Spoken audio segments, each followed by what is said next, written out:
lasted about 5 minutes out there. I said, to heck with this. I'll do this in the morning. And I don't have any inside information. The lady that did it, she got in there. She made it happen. And he doesn't shy away from opinion. And I do enjoy drinking cold beer at ballparks. So if that makes me a baseball fan, then I'm a diehard baseball fan. It's Hacker After Dark on 1010XL. And a very good Thanksgiving Eve to you, Jacksonville. It is a Wednesday evening here in the city of Jacksonville, Florida, and we are glad you're with us. 1010XL and 92.5 FM with Dylan Denmark, the Hacker Ryan Green with you as we are that much closer to celebrating Thanksgiving and that much closer to what should be a pretty substantial football weekend, not only on the college gridiron, but in the National Football League as well. Of course, here locally, Florida State. Saturday night, Doak Campbell Stadium, 6-5 Gators, the 2-9 Florida State Seminoles. We will certainly spend a lot of time on that ball game tonight, and we'll hear from both sides. Former Gator All-American tight end, my buddy Ben Troop, will join me to give us the Gators side of things. We'll also go to Tallahassee and talk to the play-by-play voice of the Florida State Seminoles, Jeff Culhane. So Ben Troop for Florida, Jeff Culhane from Florida State.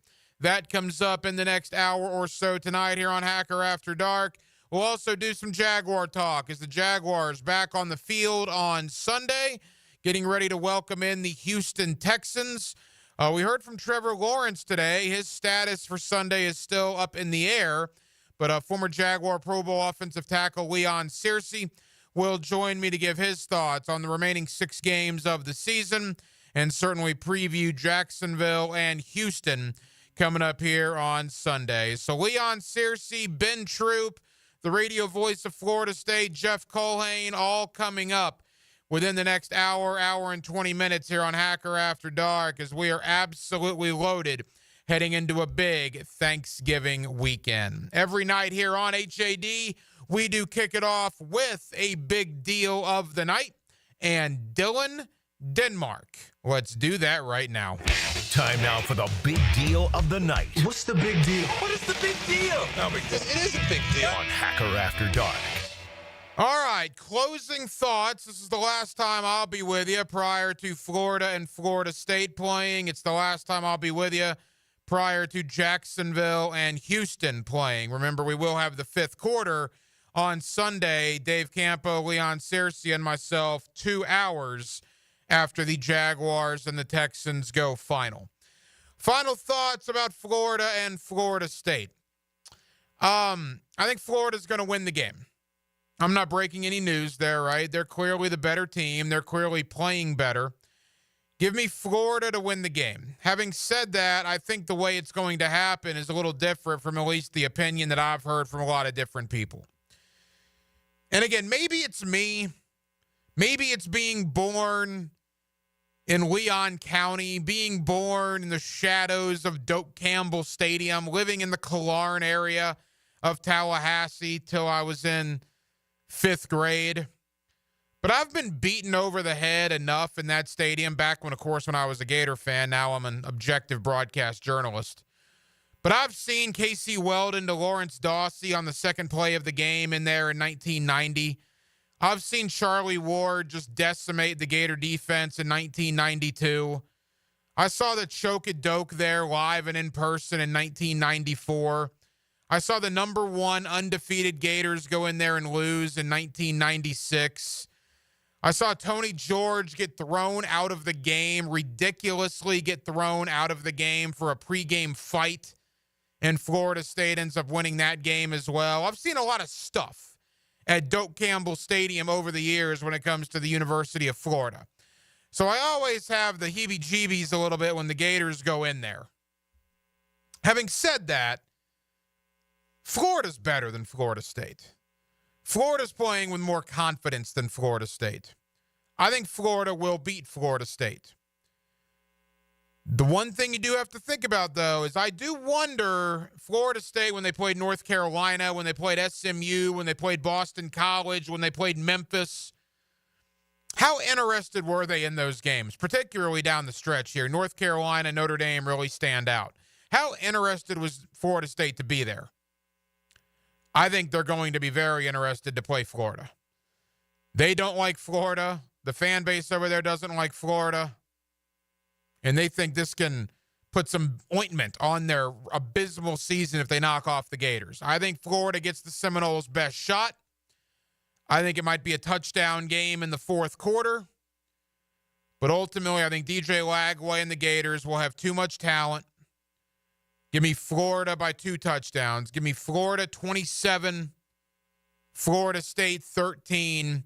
The Gators get to 7-5 and continue this terrific momentum they've garnered over the last couple of weeks. So I will take the Gators to beat Florida State on Saturday. Other college football thoughts on rivalry weekend.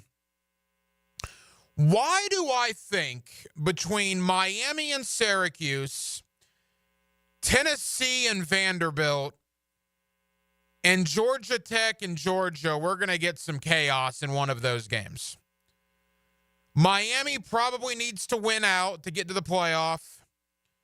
Georgia needs to beat Georgia Tech. Tennessee needs to beat Vanderbilt. Yet in a season in college football in which we have seen utter chaos an overwhelming majority of the weeks that we've been playing, why do I get the sense either in the Dome in Syracuse with the Hurricanes, in the state of Tennessee with Vanderbilt and the Volunteers, or clean old-fashioned hate, Georgia and Georgia Tech, we're going to see an underdog win one of those games and cause a little chaos in the college football playoff. If I were a betting man, I would say it's going to happen in Syracuse with Miami and Syracuse. Syracuse is good.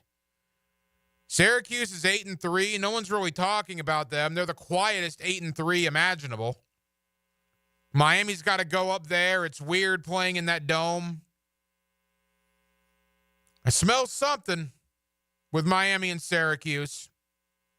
When it comes to Tennessee and Vanderbilt, can Vandy do it again? They did it to Alabama. Can they do it again to their arch rival to absolutely destroy Tennessee's season?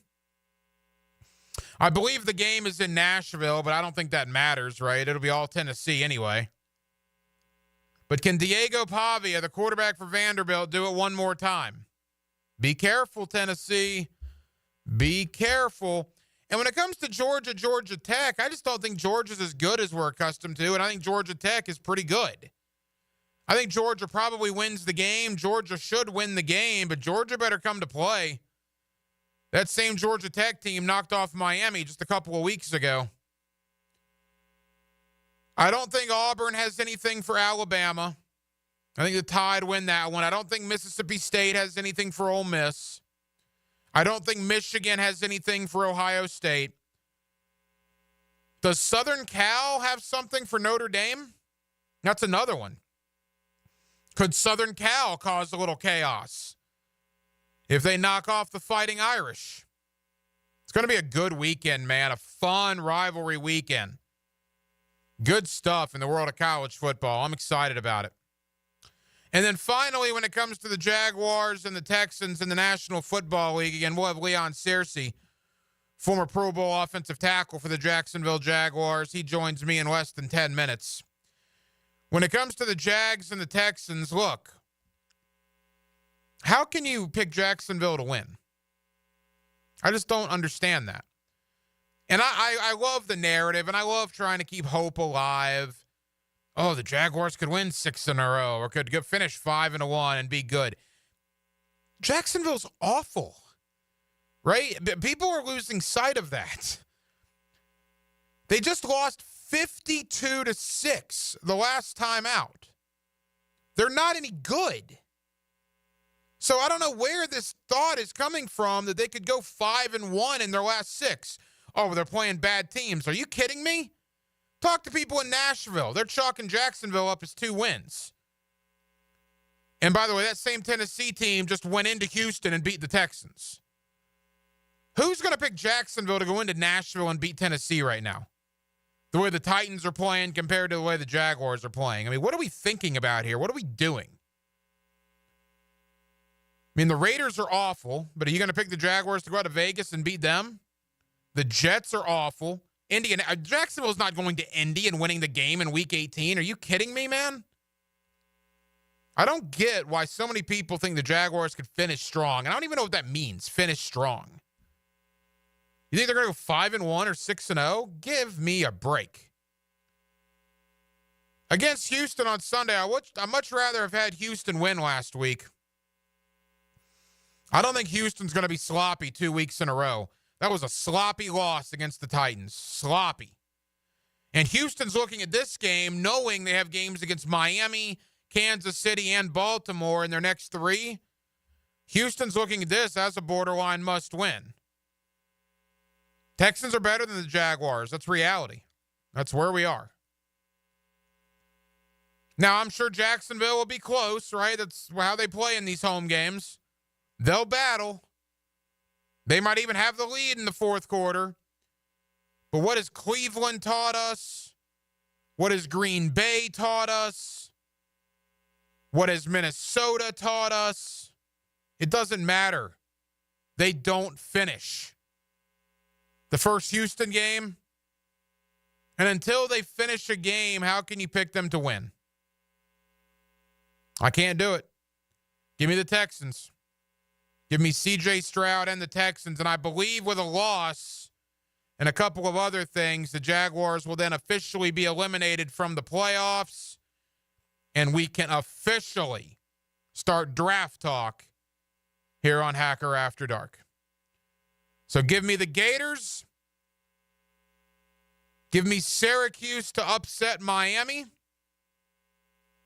And give me the Texans. And go ahead and give me Leon Searcy, former Pro Bowl offensive tackle for the Jacksonville Jaguars. You hear him every day on primetime. You get him weekly here on Hacker After Dark, and you also get him with me along with Dave Campo on the fifth quarter, which will be the case on Sunday.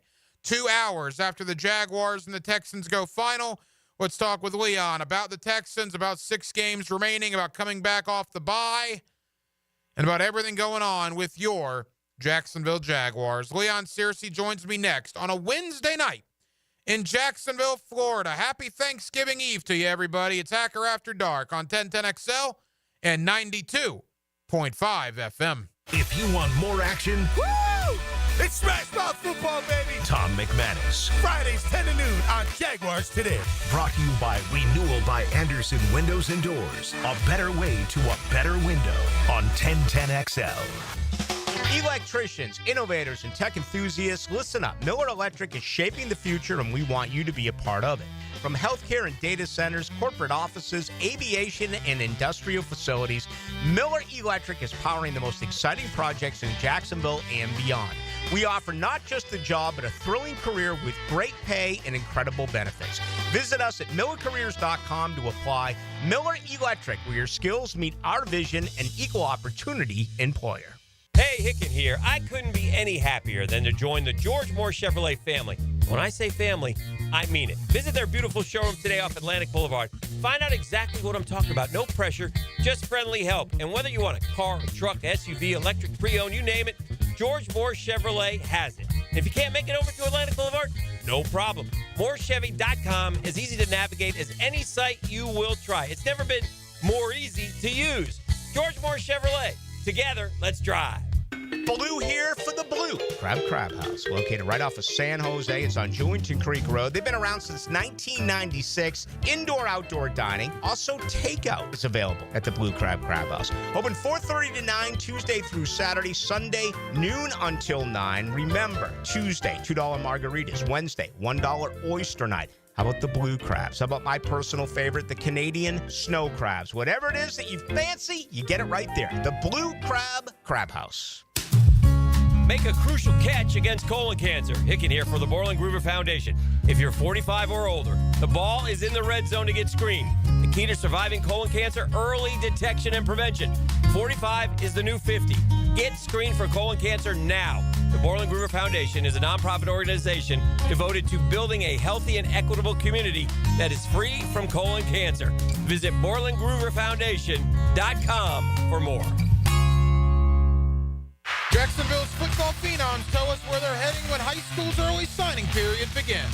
I'm Hacker, and 1010XL will tell you everything you need to know. College football's early signing period coverage is brought to you by San Jose Collision.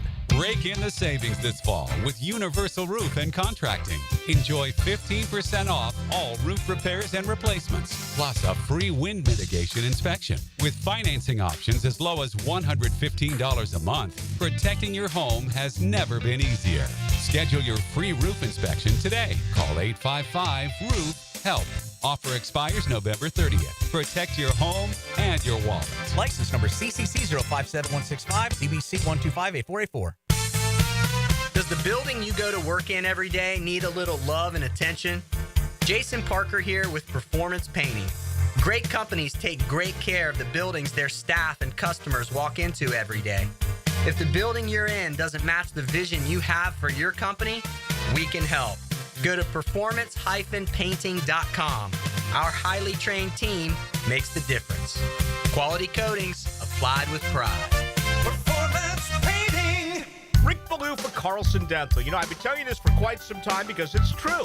I hate going to the dentist, or at least I used to hate going to the dentist. I had total anxiety, and then I tried sedation. Light sedation for cleaning and deep sedation as well for cavities and root canals. Folks, it's an incredible experience. So don't be nervous. Don't be scared. Go to carlsondentalgroup.com. That's carlsondentalgroup.com for all of your dental needs. Navy Mutual was created by service members for service members, so we know what it means to serve. Our policies have no active duty service restrictions, so you can rest assured that you're covered no matter your duty station, home or abroad. To go even further, we promise that premiums will not be higher for those who serve in dangerous environments, including aviation, diving, or on deployments. Let us help you protect those you love the most. Learn more at NavyMutual.org. Pick it here for About 9 Associates, where you'll find Jacksonville's most esteemed eye doctors at each of their locations. After being selected for one of the most competitive ophthalmology fellowships in the world, Dr. Frank Bowden is frequently called upon for his expert opinion. He is currently one of the few cornea and external disease specialists in the area and the founder of Bow 9. Visit Bow 9 Associates today and experience the difference. Bow 9 Associates, keeping the First Coast focused.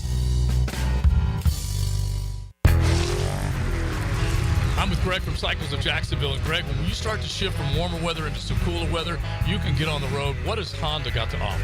Honda's got a bunch of great bikes. They've got the new e-clutch technology, which means you can ride without using your clutch. And I love the fact you can go automatic on a bike, which was unheard of for a while. It was for a long time, and Honda has mastered it. You can log on, cyclesofjacksonville.com, see all they have to offer, or drop by the showroom. They're on Atlantic near Regency. That's Cycles of Jacksonville.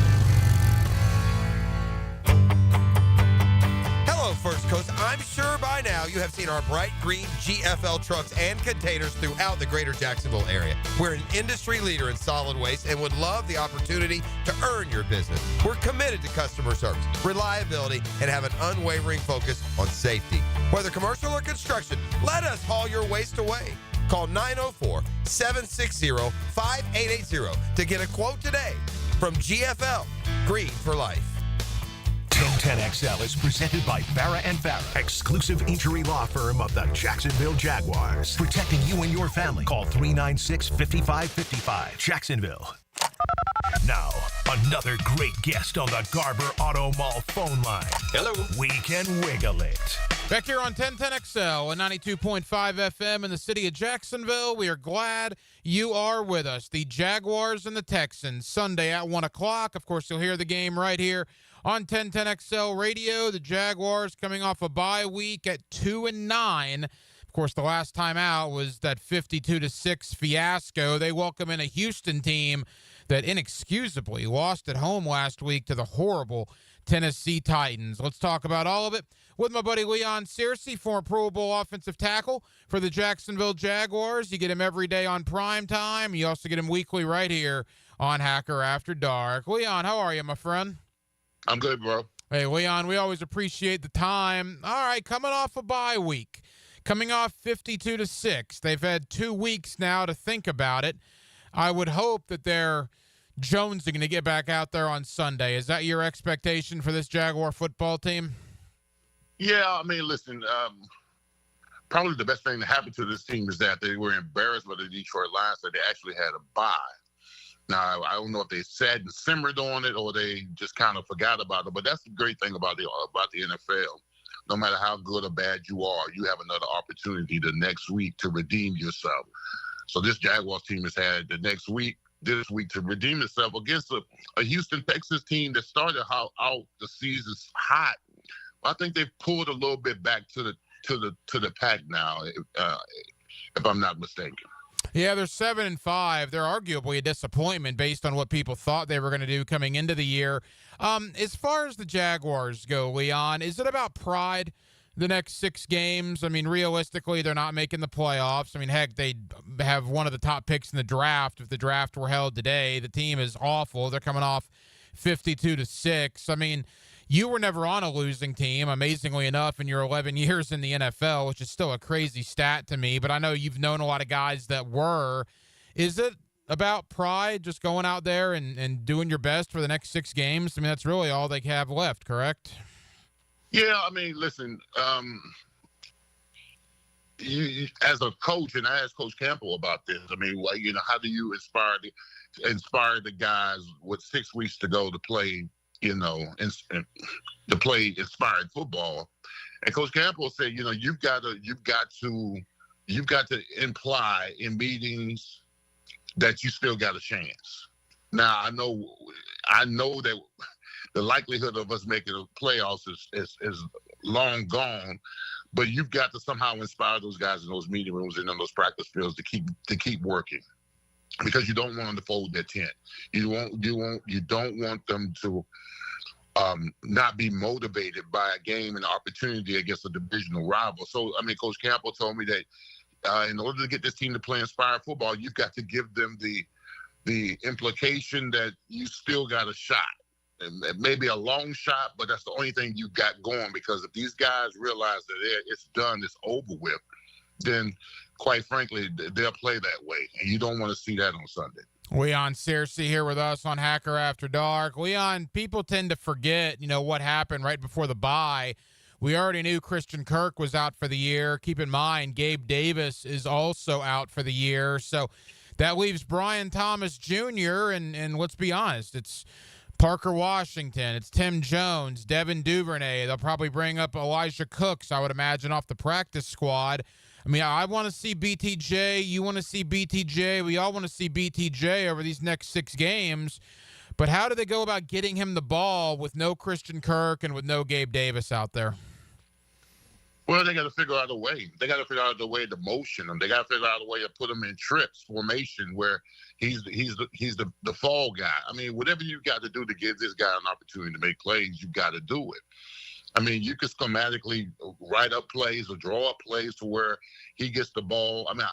I saw him give him the ball a couple of times on jet sweeps and quick screens and bubble screens and stuff like that. You got to get this. I know you want to give him some touches, but you got to get the ball down the field with this guy. He's got to run some deep crosses. He's got to run some 9 routes. He's got to run some quick slants, all those kind of things to where he can utilize his speed against defenders. I mean, it's going to be hard, because if I'm a defensive coordinator and I know that the Jaguars are struggling with injuries, especially at the wide receiver position, I'm already going to roll the coverage over to him. So you've got to be innovative in how you motion him and all that kind of stuff, and put him in formations to where it's beneficial for him to get the football. So, I mean, that's Doug and Press Taylor's job to make sure this kid gets the ball, because I know that when he does get the ball and he does catch it, he is dynamic. Brian Thomas Jr., Leon, is probably the headliner of this class, but, you talk about the Ventrell Millers of the world, Jarian Jones, Tank Bigsby, Brenton Strange, a Parker Washington even. That's who I want to see, man. Mason Smith, if he can ever get out on the field, Jordan Jefferson. These next 6 games, in large part for me, are going to be to watch these young guys, Anton Harrison, Walker Little. Does he deserve another contract? I mean, even though the team's 2-9, it is what it is. I do think there are some compelling storylines with a lot of these younger players to see if you want them to be foundation pieces moving forward. Yeah, I totally agree. And we don't know the situation as far as, if Doug Peterson and his staff is going to, make it another year. But if they don't, you got to remember these guys are 1099s. You're auditioning, literally. You're independent contractors. So you want to showcase your best talent within these next 6 weeks. Because if there is a new regime, the first thing they're going to do with the new regime and the coaching staff, they're going to put on the film. And they're going to look at the guys' effort. They're going to look at their hustle. They're going to look at their determination. They're going to look at their competitiveness. All those kind of things are going to factor into whether they bring you on board for another year or if they go on in free agency or go on the draft to find your replacement. So no one's safe over there. Absolutely no one's safe in it. And if you're a veteran guy, the same thing happens. I mean, there's no summer vacations for you as a veteran. You've got to play your best ball because they got to make a decision to whether keep you around or move on from you. So these next 6 weeks should not be a pleasure cruise. These guys have got to go out there and show some fight because whoever comes in next, if that does happen, they're going to make a determination by how you play within these next couple of weeks, whether you're on the roster or if they move forward and replace you. Couple of more. Former Jaguar Pro Bowl offensive tackle Leon Searcy. You hear him every day on Prime Time. You get him weekly here on Hacker After Dark. Leon, have you seen enough of Walker Little to want him back in 2025, or are these next 6 weeks kind of a tryout for him? No, he's not. I don't think he's solidified his position at the left tackle. At the left tackle position. No, absolutely not. He hasn't done enough. I mean, he's a small appetizer. He's not a full course meal quite yet. I've seen good and bad from Walker Little. So it's like 50-50 with me. I mean, right now, if you were to tell me right now, do we give Walker Little $50 million over extended time? Or $100 million, it might be $100 million. Do you give them $100 million, $100 million contract, or do you go in the draft and get you a young phenom to be opposite Anton Harrison? So my answer right now would say go get a young phenom in the draft in April because I just haven't seen enough from him. I haven't seen enough consistency from him. I see him at times block people, then I see him at times get run over. I see him at times dip his head and get beat inside. I see him get bull rushed a lot. I mean, he's got to be more equipped to be at the left tackle position because, I mean, you gave Trevor Lawrence $55 million a year. Mm-hmm. And you essentially protected his blind side. So if you're invested that much money in your quarterback, you better be damn sure that your left tackle is equipped to block for him, not 50% of the time, but 100% of the time. If it were you, opening day 2025, is Anton Harrison your starting right tackle or your starting left tackle?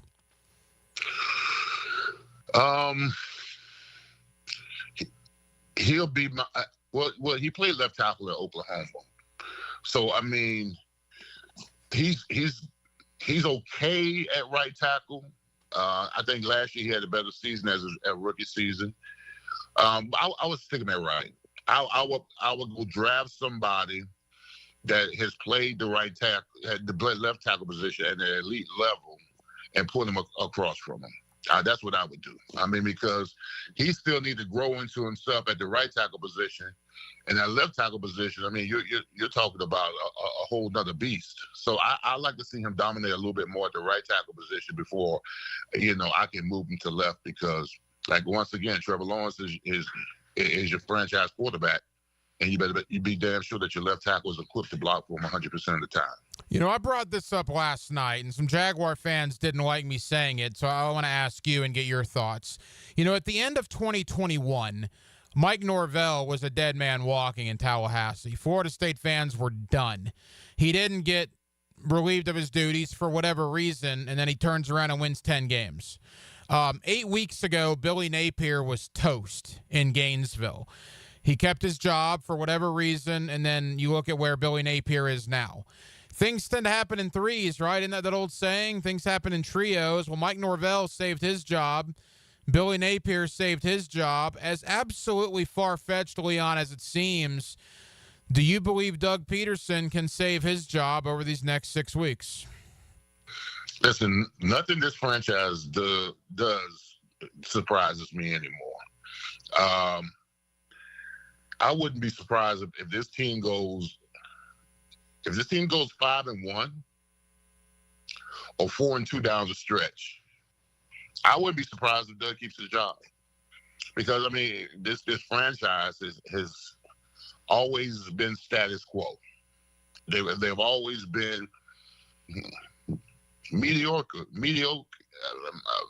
so to say, which is disappointing to me, because when I played on the team back in the day, we were an elite team, an elite franchise. So, do I think Doug deserves to get fired? 3-14 says yes. 3-14 says yes. You go 3-14 over the last 17 games, you deserve to get fired. I'm going back from last year to this year. Yes, absolutely, you should be fired. But would I be surprised if Doug wins 4 out of 2 or 4 out of 6 or 5 out of 6 down the stretch, and they say we're going to stay with him? I wouldn't be surprised. Yeah, and the crazy thing about what you just said, it was a year ago yesterday that the Jaguars beat the Texans to go to 8-3 in the 2023 season. Life comes at you pretty quick, because in the last calendar year since that moment, they're 3-14 and arguably the worst team in football. Leon, as we begin to wrap up, Houston comes in here on Sunday. Again, probably disappointing, right? 7-5. They're going to win this division more than likely by default because everybody else is terrible. Were we too quick to anoint C.J. Stroud? I mean, he's having a pretty significant sophomore slump, right? Is he not the quarterback that we all thought he was? No, I think he is still a good quarterback, and everybody was on the C.J. Stroud bandwagon last year, so to say, and rightfully so, because he had an outstanding year. I think he went to the Pro Bowl. He had a Pro Bowl year. But I tell people this all the time. When you play in this league, I'm not just talking about quarterback. That's all positions. Even when I was playing, every year I tried to put another bullet in my chamber, so to say. I tried to create another arsenal in my game that maybe someone hasn't seen, because once they get film on you and they pick up on your tendencies, you get exposed. So that he just got to understand that right now, they got film on you. They're picking up on your tendencies. They like they're reading your eyes. And all. He's just got to do something different. And I don't know what that is.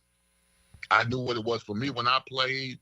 But if you're not continually growing and learning every year in this game, you'll be exposed and you'll be found out. And the next thing you know, you'll be gone. You'll be out the league. Leon, who wins the game on Sunday, Jaguars or Texans? With Trevor, if Trevor's playing, I give us a shot. No, I'm not giving us a shot.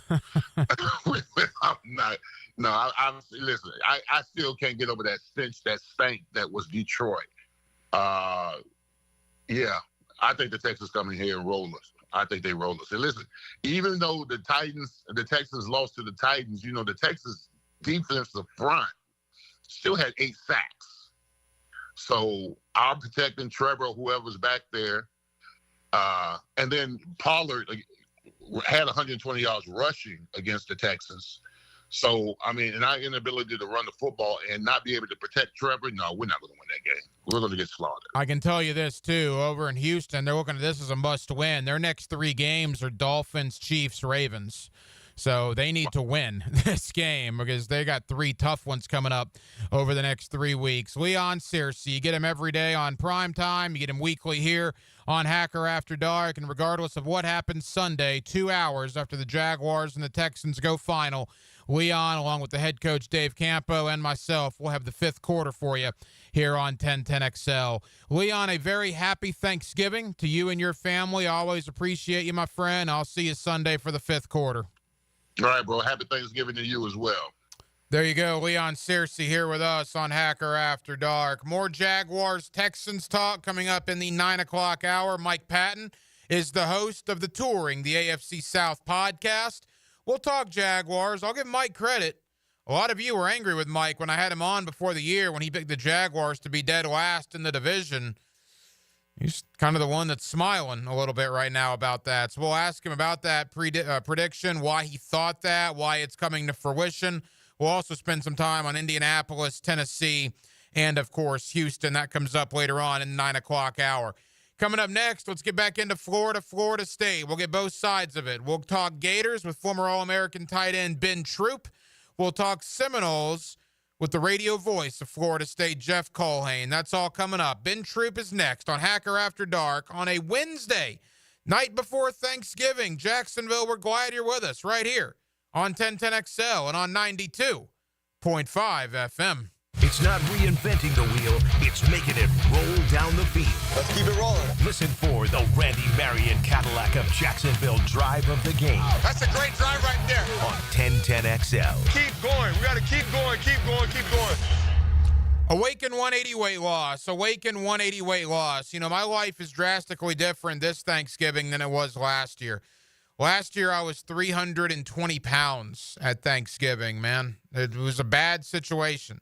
I knew it. I saw the videos. I saw the photos. I saw the comments people were making. You know, I couldn't do anything about it, though. I was in a weird place. Then I found Awaken 180. It's the best weight loss program I've ever been on. You know why I know that? Because I've lost almost 115 pounds on this program. From 320 last Thanksgiving to 205 this Thanksgiving. And it's all thanks to Awaken 180 weight loss. If it's time in your life to make a change, like it was for me, take it from somebody who's lost over 100 pounds on this program. Go to awaken180weightloss.com, awaken180weightloss.com. They can help you. If you need help, if you want help, Awaken 180 weight loss. Attention golfers, Hidden Hills Golf Club is an attractive destination for golfers all over the Southeast. You too will enjoy our classic Arnold Palmer design that will test your game and keep you coming back. Book a tee time at hiddenhillsgc.com. The last thing you want to be dealing with this holiday season is a septic emergency. Plan ahead and schedule to have your septic tank pumped out now. Our wonderful team at Duck Duck Rooter Plumbing and Septic Services is standing by and ready for your call. We'll get your septic tank pumped out right away, giving you one less thing you have to worry about this holiday season. Check out our reviews online and give us a ring today. 904-862-6769. That's 904-862-6769 or duckduckrooter.com. Hear the Florida Gators all season on 1010XL. Brought to you by Renewal by Anderson Custom Windows and Doors. Proud partner of the Florida Gators. And by Farah and Farah, exclusive injury law firm of the Jacksonville Jaguars. She's very comfortable talking sports and hanging out with the boys. Mia O'Brien here, still providing the best multimedia sports coverage in Northeast Florida on 1010XL radio, video, and social channels. All things Mia are driven by Arlington Toyota. Bull riding. The perfect fusion of strength, skill, and pure willpower. Professional bull riders aren't just athletes. They're daredevils with cowboy souls. Come experience the true modern West, where 8 seconds of glory will create a lifetime of memories. It's the Michelob Ultra PBR Jacksonville at ViStar Veterans Memorial Arena, February 22nd and 23rd. Tickets available at Ticketmaster.com and PBR.com. Hold on tight. The ride of your life is about to begin. Here's your 1010XL First Coast Community Calendar. The Tom Coughlin J Fund helps families battling childhood cancer, and there are ways you can help. Go to tcjfund.org. City Rescue Mission provides life-changing support for the homeless. Find ways to get involved at crmjax.org. The 5-Star Veterans Center of Jacksonville is the place homeless veterans can go to recover, recharge, retrain, and reconnect. Learn more at 5starveteranscenter.org. Her Song is a nonprofit organization that breaks the cycle of human trafficking through survivor care, victim outreach, and education. Find out how you can help at hersong.org. The Hometown for Heroes Home Buyers Program helps you get your down payment and closing costs paid. Call to learn more. 574-7180. If you're involved in a community event and you'd like us to help spread the word, find out how at 1010XL.com. Ready to sharpen your aim or find the perfect firearm? Come to St. Nicholas Guns and Rage. With a huge selection of guns, ammo, and accessories, plus Jacksonville's best indoor range for every skill level. They've got everything you need to hit your target. Whether you're a pro or just starting out, their friendly experts will guide you every step of the way at 4630 Blanding Boulevard or online at stnick.com. stnicholasguns.com. St. Nicholas Gun and Range. Gear up, shoot a lot, shoot better. Mia here. When it comes to roofing, whether it be shingles, metal, or most repairs, there is one name that has protected your home since 1999. Pro-Jax Roofing. Serving all of Northeast Florida, Mike and his guys have been repairing and replacing roofs for 25 years.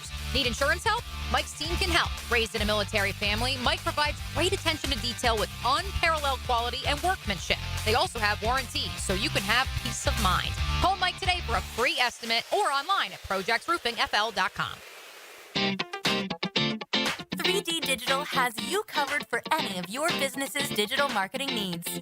From producing award-winning videos to getting those digital ads to follow your customers around the internet, our team has your back. Visit 3ddigital.com or give us a call at 904-712-4004 to schedule a free consultation today. 904-712-4004.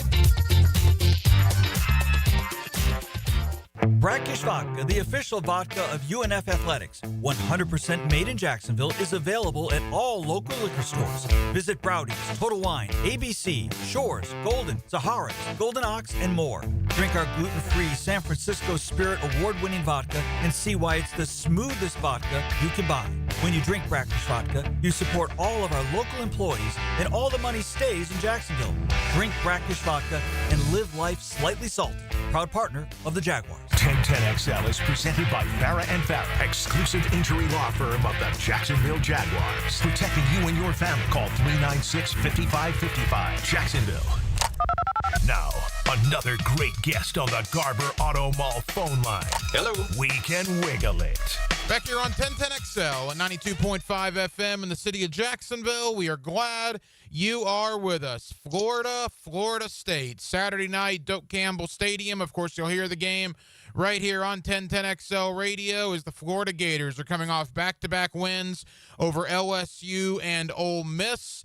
They are now bowl eligible, and what a different world we are in now when it comes to Billy Napier than we were some 2 months ago. Let's talk about all of it with a man that was an All-American tight end at the University of Florida, my buddy Ben Troop, always kind enough to join us here on 1010XL in Jacksonville. Ben, how are you, my friend? And I'm doing much better now, man. What a difference 2 weeks makes. Ben, it's amazing. You know, I was talking earlier. I'm 41 years old. My memory of Florida football probably begins in 1990. I was 6 going on 7, Spurrier's first year. So 35 years that I can remember Florida football. And I can never remember a narrative changing on a coach in a 8-week stretch as much as it's changed on Billy Napier. I mean, what a resurgence from where we were after A&M, Ben, to where we are now. It's absolutely remarkable.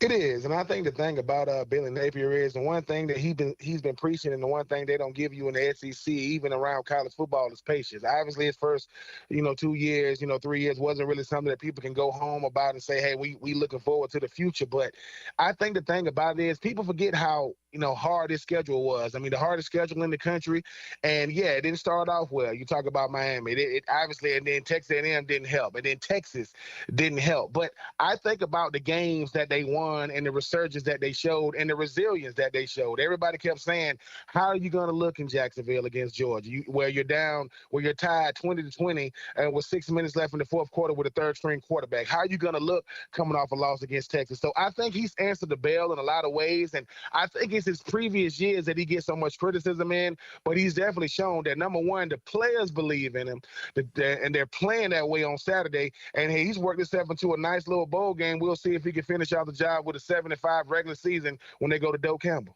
It's interesting, too, and look, you've been in locker rooms, both college and the National Football League. I mean, it would have been so easy to lose that locker room with social media and all the talk about Billy this and Billy that, and he's going to lose his job, but those guys battled, man. Those guys played hard, even in losses to Tennessee and to Georgia. I mean, they battled tooth and nail. And look, I commend Billy and his staff for keeping the team together, not only what they've done on the field, but keeping that locker room competitive. That's really a testament to what they've done down there. It really, really is. And I think the thing about Billy Napier is he's definitely a player's coach, but his players believe in him. The only thing that's going to make players believe in you, if you take interest in them outside of football, which he has, when you start talking about the things he did with the parking and the food, and they say things like, look, if you call or text the head coach, he'll call or text you back. That is unheard of from any coach that I've ever had, even though I've had some great ones. And when you talk about the winning product on the field, you look at Saturday, when they scoring touchdowns and they winning the game, they run it up to those recruits. They understand the importance of them being the greatest ambassadors at the University of Florida currently, because they're the current crop of players running up to those recruits. But those players believe in them. Players first want to come to college because they want to make a name for themselves. Then they start being team players. Then they want to win for their coach. So I can appreciate what they've done for a guy like Billy Napier, because I think what he's been able to do, the last 2 or 3 weeks to show the whole world that, hey, man, they're a team to be reckoned with. And I look at every team they lost to. Miami only got one loss. Texas only got one loss. Texas A&M still got a shot to go to the SEC championship game if they take care of business against Texas. Georgia going back to the SEC championship game, and Tennessee might be a college football playoff team because of what happened. So the teams they lost to, you don't want to lose, but every last team they lost to is college football playoff worthy, or they got a shot to play in their conference championship games. Former Gator All-American tight end Ben Troop here with us on 1010XL in Jacksonville. And I want to talk about the offense in a moment. Obviously, DJ Lagway, and we'll spend a lot of time on him. But, Ben, I want to talk about the defense. Man, the first month of this year, even the win against Mississippi State, the defense was awful, all right? They were awful. And I don't know what has happened, but outside that Texas game, and I think a lot of that had to do with having a third-string quarterback, outside of that Texas game, this defense has been borderline spectacular. And in the wins over LSU and Ole Miss, the defensive line has been nothing short of dominant. I mean, what a resurgence for this defense. Nobody is talking about Coach Armstrong and the job he's done, because we go back a couple of years ago when he got hired. People are like, who is this guy? Really, really young. I mean, he said, listen, we're going to negotiate with sledgehammer and different things, but they've really, really played outstanding. The D-line has played out of their minds these last couple of weeks. But I just go back to, these players had to realize, hey, man, I know we live in a social media driven world. I know that everything is clickbait and we want to get our followers and we want to get our brand awareness, but I think they blocked out the noise, and they knew this. If the defense plays well with DJ Lagway in that offense, we got a shot to play and be in every single game and potentially win these games. So I've been very, very impressed with the defense, because obviously, let's face it, you go to the football game to see long, big touchdown runs, long touchdown pass from guys like DJ Lagway and Elijah Badger and those guys. But the defense they've been the talk the last couple of weeks, and really since they really, even the Texas thing, I get it, and the Miami and Texas A&M, I get it, but the guys have been lights out, and they got some get back. Dominated UCF, dominated Kentucky, dominated Ole Miss, and LSU, and it's all about the defense. So I'm very, very happy for the defensive side, because they probably get used to having to answer questions about the offense as well. Now let's get to DJ Lagway. It's interesting. You talk about the importance of a true freshman in the future of Gator football. And I don't want to overstate this. I mean, Tim Tebow, Danny Warfel, probably the two most influential Gator players of the last few decades, certainly. And I'm not sure if I'm going to put Lagway there yet. But I think with DJ Lagway and what he's done these last couple of games, and I think you're going to see it benefit recruiting and benefit the transfer portal in a gigantic way. DJ Lagway is the reason that Florida football, to me, is going to have a resurgence in these next couple of years. And you look at the way he's played at not 100% in these wins over LSU and Ole Miss, people are going to see that, and they're going to take notice, including those heavy-duty recruits. Absolutely. And DJ don't mind being a person going out there, helping, get those recruits. I mean, the greatest deja vu when it comes to DJ Lagway was my senior, 2003. Chris Lee, he didn't start the season, but he ended up being a starter. What did he go that year? He went 8-5. What they got a shot to go this year, if they win against Florida State and win the bowl game, 8-5. What DJ Lagway has is poise. When you see the way he plays, I always say this, it's the same players. It's the same scheme. He plays with a different level of confidence, and I give all the credit in the world to Graham Mertz. I guarantee you, Graham Mertz is in that young man's ear telling him, listen, man, this was going to be your team regardless. Yes, I got hurt, and you end up getting, the starting, bell a lot quicker than you thought. But 4 starts, 4-0 in every game that he started. And I think what he does for a team is what every great quarterback, a potential great quarterback, does for a team. He resonates his confidence throughout the whole team because they see who they got. So I'm happy for the kid. And he's poised beyond his years because when you're the Gatorade National Player of the Year, and obviously, surprise, surprise, you get a NIL with Gatorade. His play on the field is what you come to see. He is the best. He is the best true freshman quarterback in the SEC, this is not a far stretch. He might be the best quarterback in the SEC, taking nothing away from Jackson Dart and Carson Beck and even Nico up there, at Tennessee. Just look at the way he plays and the way the team plays. I'm just happy that he plays for my Gators because, like I said, this kid is talented. He wants to be a Gator. He believes in Billy Napier, and he believes in his teammates, and they believe in him. Couple of more for former Gator All-American tight end Ben Troop. Ben, that brings us to Saturday night. This is the worst Florida State team I've seen in my lifetime, and I don't say that lightly. I mean, they're awful. My question is this. Florida State, their entire season would be beating Florida, right? Doak Campbell Stadium, I know you played up there. You won there in 2004, I believe, when Zook's final game, but it has not been a fun place over the years for the Gators to go in and play, particularly at night. I mean, Florida feeling so good about the wins over LSU and Ole Miss, playing an awful Florida State team. Concern at all for you for this game on Saturday night going into Tallahassee? Always, because I don't think what they've done has anything to do with Saturday night. I mean, you go back to Florida 2 weeks ago, right? You talk about LSU and Ole Miss. What they haven't had or hadn't done had nothing to do with those current games. And rivalry games are different. I mean, you know that, Ryan. When you think about it, when you talk about these rivalry games, when people say throw out the records, and Florida State still wants to prove, look, man, we still play hard. The record just hasn't been on our side. The wins and loss category hasn't really been on our side. I'm always concerned, but I think that this Florida team is focused. I think that this team really, understands that we got to hone in from Monday to Friday. We can't take nobody lightly because I've never, ever been a records guy. I've never, ever been the type of guy to say, oh, man, we got a better record than them, so that ultimately makes us a better team. Nope, that just means that we've had a better record than the team we playing currently. So I wouldn't say concerned, but very, very respectful to that other side, only because Florida State is one of the best rivalries in football. Obviously, I'm not from the state of Florida, but them guys from the state of Florida, they probably grew up playing against or with each other, so they want nothing more than to just cement this type of season to have a big win against Florida State going into the bowl game. It will have a big game feel with it being at night, too. I do think that helps both sides, even though it's a game that we haven't seen in a while in this series. Florida at 6 wins, Florida State at an unbelievable 2-9. And Ben, look, I mean, the bottom line is you and I talked before the season. If I would have told you at that point they're going to beat LSU, they're going to beat Ole Miss, they're going to beat Kentucky, and they're going to beat Florida State, I think we all would have taken that, right? It was an odd way to get here, but if Florida beats Florida State to get to 7-5 with those wins, as I mentioned earlier, I think most Gator fans listening tonight would have taken that back in late August. Absolutely. I mean, before the start of the season, obviously we try to, you be on all these shows and you be trying to pick what the Florida's, record's going to be. I said 75. I said 75 at worst, 8-4 at best. And people was like, ain't no way, Ben. I said, well, I was looking at the schedule top to bottom. I saw Texas. I saw Georgia. I saw LSU. I saw Ole Miss. I saw Texas A&M. I saw Miami. Now, I did not see Miami being as good as they were with a guy like Cam Ward and their resurgence, but I still say, I said 75 with this schedule is still Coach of the Year worthy type recognition that people laugh. Not to say I need his validation for anything. Kirk Herbstreit, after the game, I want you to go and look at his tweet of what he said about Billy Napier. He said the same thing. I talked about culture.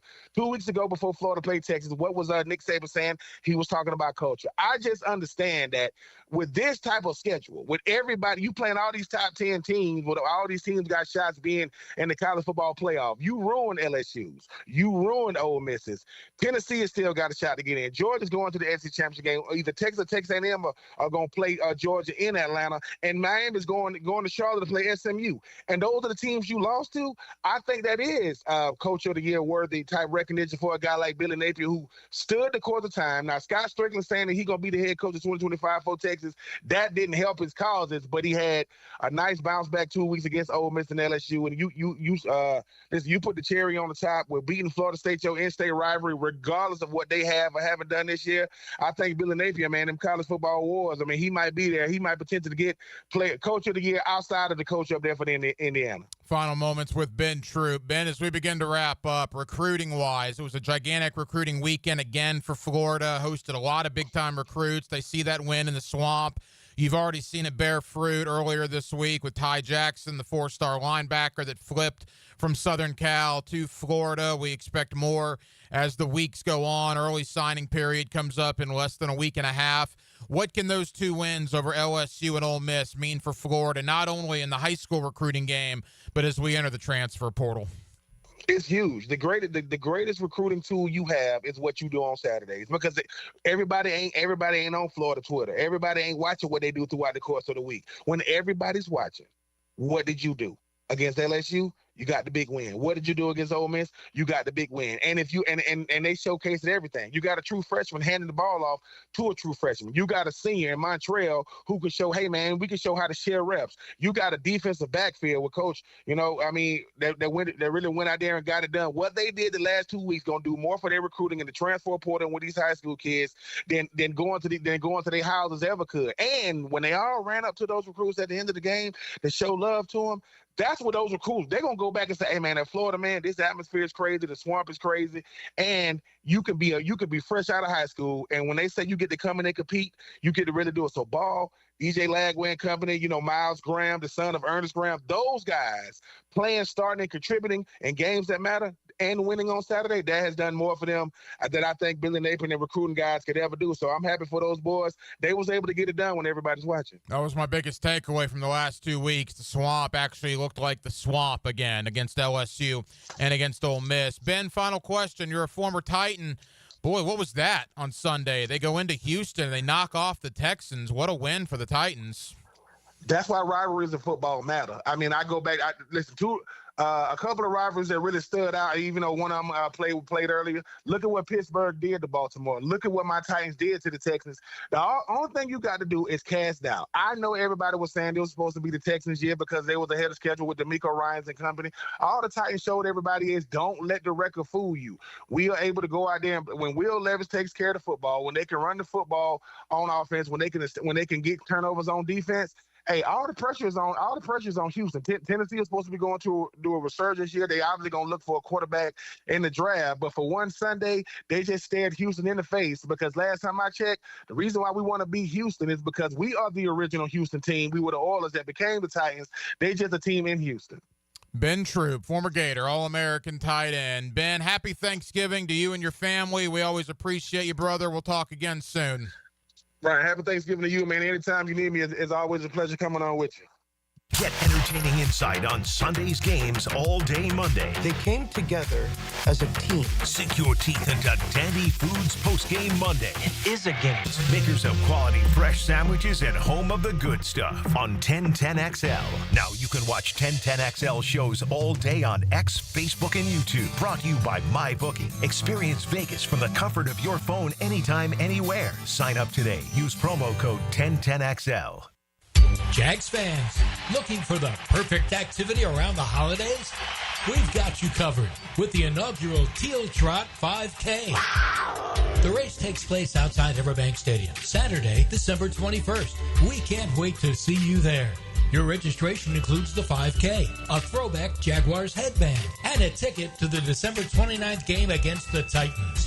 Visit jaguars.com/Teal Trot to sign up today. I'm here with Danny Van Sickle, director of the Electrical Training Alliance. Danny, tell me about your program. Hey, Rick, we're a 5-year electrical apprenticeship. Our students start out making over $40,000 a year, and right now graduate making over $90,000 a year, including benefits. There is no tuition or no student debt. You just have to apply and get accepted. Did you say no tuition and no student debt? You heard that right, Rick. Once you're accepted to the program, your only cost for the books and the course fees. About $800 a year. That sounds like an amazing opportunity. How can I learn more? Just go to etajax.org, and you can apply there. Apply by May 23rd. Network. Imagine driving a late model car of your dreams at a fraction of the original sticker price. For the very best in low mileage cars in Jacksonville, visit Vaughn Motor Group's indoor showroom. All luxury cars are serviced and inspected, many with a certified warranty. Before you make your next auto purchase, check out Vaughn Motor Group on San Jose Boulevard or at vaughnmotorgroup.com for a complete inventory listing. If you can dream it, you can drive it at Vaughn Motor Group. WJXL AM Jacksonville Beach. WJXL FM Jacksonville Beach.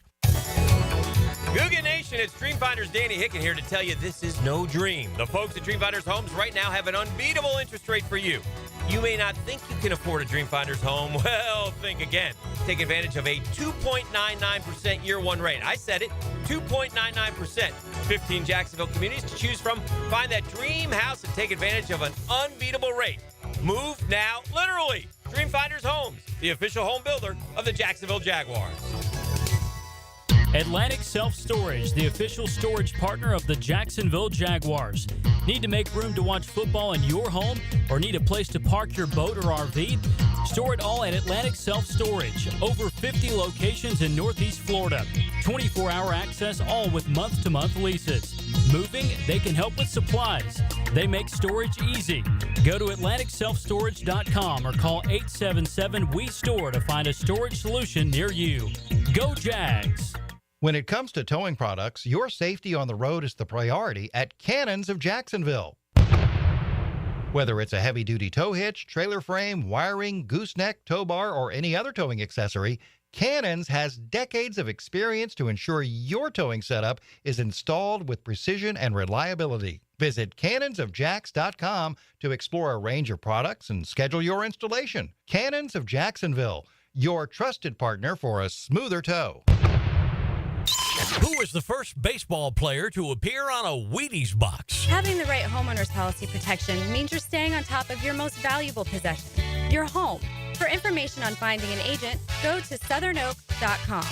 Our family protecting yours, Southern Oak Insurance. Lou Gehrig was the very first baseball player and athlete, for that matter, to appear on a Wheaties box in 1934. Southern Oak Insurance, our family protecting yours. I'm Stacy, and I want to tell you about my fogged up window fiasco at my house. I called up Mac at Baker Glass, and he told me all I needed was a glass replacement. The process was so easy. All within a few days, they came out, measured, called me with an estimate, cut my glass, and came out to install the new ones. Now my view outside is fog-free thanks to Mac and his crew at Baker Glass. And my neighbors think I got some fancy new windows. I'm back with Baker Glass. No one treats you better. Hey, Googans, Hicken here from my friends at Beaches Dermatology. We all know summer's now gone, but that doesn't mean the sun goes away. It's Florida, right? That said, you still need to protect yourself from that bright sun. Golfing, fishing, weekends at your kid's game, or just taking care of the yard. Protect yourself and your skin. Beaches Dermatology and I want to remind you to wear your sunscreen. It's important. Holidays are also approaching, so take care of that spouse of yours with a gift from Beaches Dermatology. Call today or go online at beachesdermatology.com. Prosser here for Lifetime Flooring. You've heard us rave about Lifetime Enclosures. Now let's talk about Lifetime Flooring. I can tell you firsthand, the product, services, best in Jacksonville. As you know, updating your floors is one of the most dramatic changes you can make to your home. Call the experts at Lifetime Flooring now and ask about their buy one room, get one room free promotion through Christmas. 0% financing, available to meet any budget. Visit their beautiful showroom just off Phillips Highway. And as always, tell them Prosser sent you.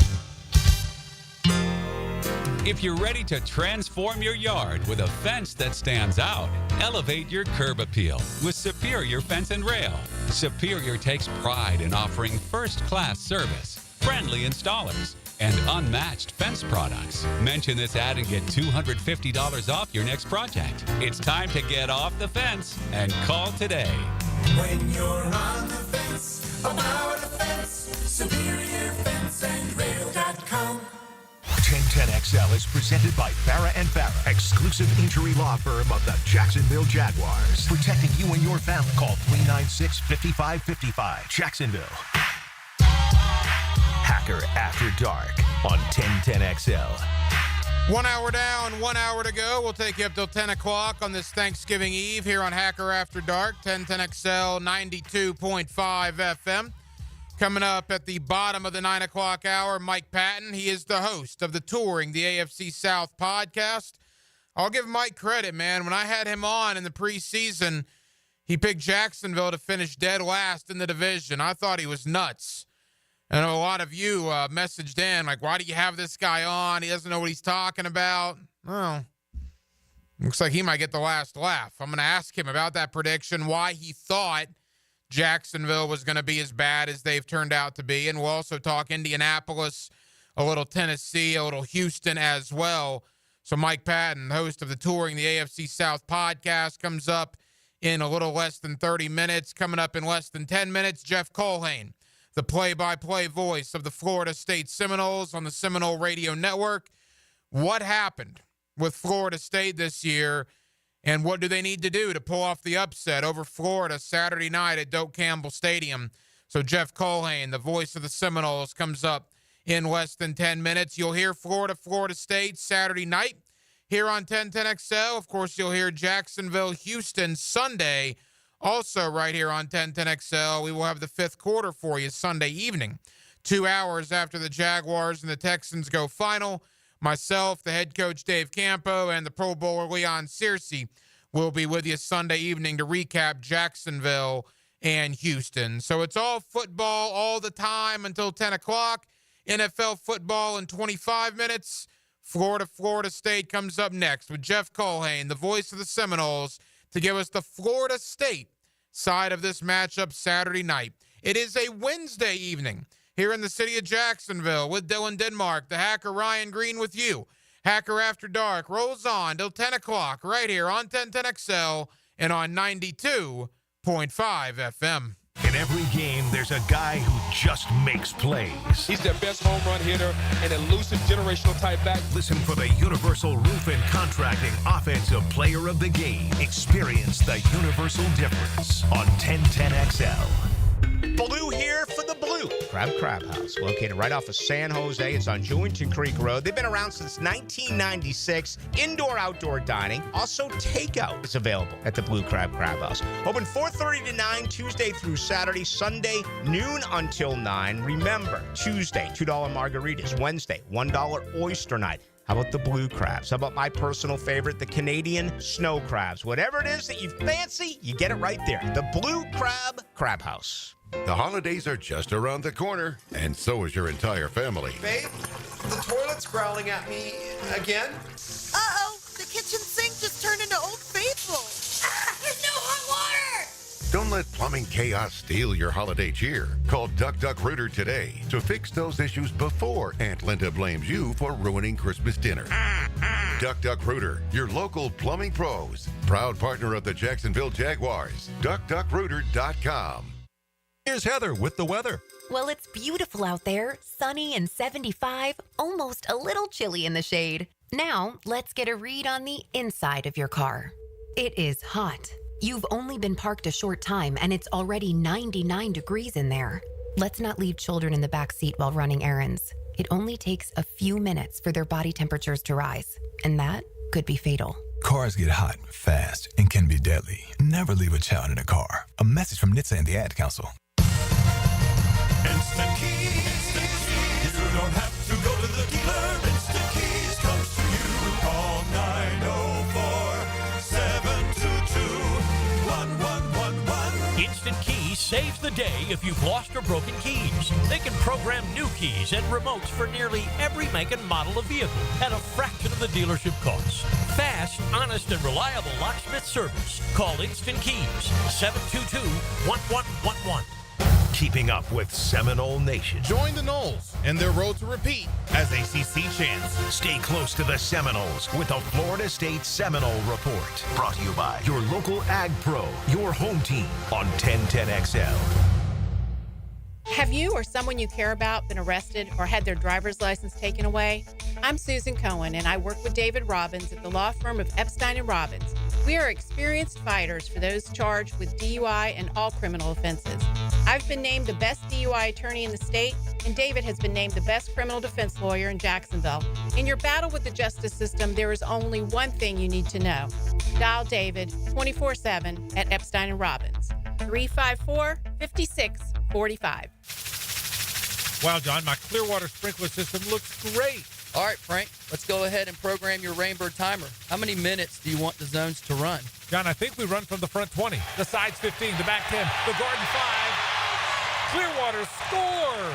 Well, that's a first, Frank, but you're the boss. Clearwater irrigation. We can't sing a lick, but we sure are good at sprinklers. And drainage to ClearwaterJacks.com. Need extra cash for the holidays? Beaches Jewelry and Pawn is always buying guns, musical instruments, surfboards, and tools, and pays cash money. Beaches Jewelry and Pawn in Jacks Beach. Online at beachesjewelryandpawn.com. Hacker here. I know I've been sharing my Awaken 180 story for a while now, talking about how much I lost every week, and yeah, that's cool, but I get it, redundant. So let me tell you something that hit me like a freight train the other day. I checked out my Awaken 180 weigh-in portal, and the number just clicked. I started at nearly 320 pounds, and today, my scale read just over 200 pounds. Let that sink in. I'm now lighter than 90% of my buddies. And let me tell you, that's a flex I couldn't dream of a year ago. I owe it all to my Awaken 180 coach and to the program set out to work for anyone. It's been absolutely life-changing. Don't just take my word for it. Head over to my Twitter at RyanGreen1010XL. You'll see the transformation for yourself. But the real transformation, that's how I feel every single day, every step I take, and every morning I wake up. Get that same feeling. Awaken180weightloss.com. Anytime I need to send flowers for any reason to anybody, there's no choice for me but Kuhn Flowers. This is 1010XL's Frank Frangie, and I've used Kuhn Flowers dozens of times over the years. Make Kuhn Flowers your choice for when you need to send a floral arrangement.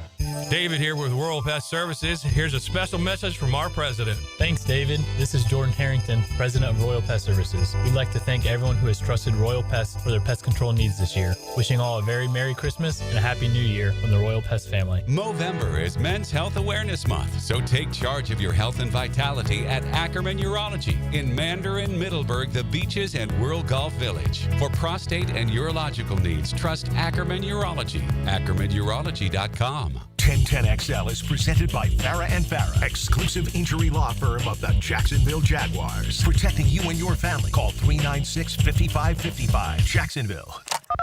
Now, another great guest on the Garber Auto Mall phone line. Hello. We can wiggle it. Back here on 1010XL and 92.5 FM in the city of Jacksonville, we are glad you are with us. Florida State, Saturday night, Doak Campbell Stadium in Tallahassee.